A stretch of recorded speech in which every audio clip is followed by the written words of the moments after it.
पहले आप ये वीडियो देखिए। मुस्कान खान। आपके अब्बू का नाम क्या है? अल्ताफ खान। अम्मी का नाम क्या है आपकी? फरीदा खान। फरीदा खान। पढ़ी लिखी हैं कुछ? नहीं, इतना नहीं। कितनी पढ़ी लिखी हैं फिर भी? 5-6। आपको कलमा वगैरह आते हैं? कितने कलमे होते हैं? 3। 3 होते हैं कि 7 होते हैं? नहीं, मैं 3 ही पढ़ती हूँ वैसे फिर। 3 ही पढ़ती हो तो 3 ही बता रही हो फिर हैं। अच्छा, आपने जो शपथ पत्र दिया है उसमें लिखा है कि मेरा शुद्धिकरण कराया जाए। आपको हिंदू धर्म पसंद है? जी। ठीक है, हम आपका शुद्धिकरण कराने जा रहे हैं। ये जो कटोरी रखी है आपके सामने, इसमें गंगाजल है जी। और इसमें गोमूत्र मिलाया हुआ है। जी। आपको गंगाजल और गोमूत्र पीने में कोई ऐतराज तो नहीं है? नहीं। कोई ऐतराज नहीं है। नहीं है? नहीं।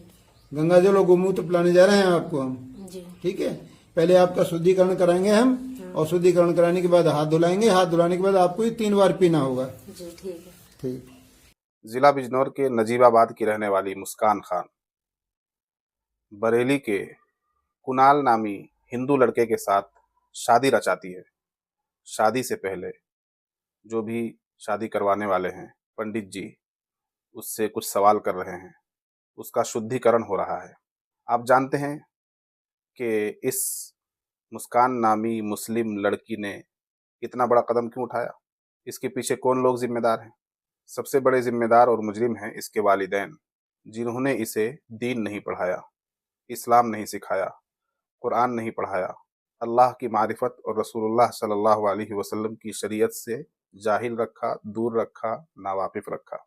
दीन की बुनियादी बातों से भी ये नावाकिफ है। इसे यही नहीं पता कि कलमे कितने होते हैं। जब इससे पूछा गया कलमे कितने होते हैं तो कह रहे 3 कलमे होते हैं, और अगर सुन लिया जाता तो एक भी कलमा ये नहीं सुना पाती।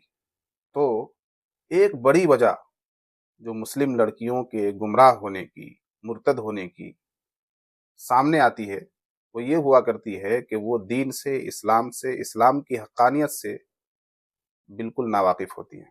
ऐसी बहुत कम लड़कियां होती हैं जो जानबूझकर पढ़ लिख कर इस्लाम को जानने के बाद वो इस ट्रैप में फंस जाती हैं। वरना अक्सर लड़कियां वो होती हैं जो दीन से बिल्कुल नावाकिफ होती हैं। सिर्फ स्कूल भेजकर, कॉलेज भेजकर इस ख्याल में ना रहें कि आपकी बच्ची का दीन और ईमान सलामत रहेगा। साथ साथ ये भी ज़रूरी है कि आप उसे दीन पढ़ाएं, ईमान सिखाएं, कुरान सिखाएं, इस्लाम क्या है इस बारे में उसे तालीम दें। तभी जाकर आपकी बच्ची का ईमान महफूज रह सकता है।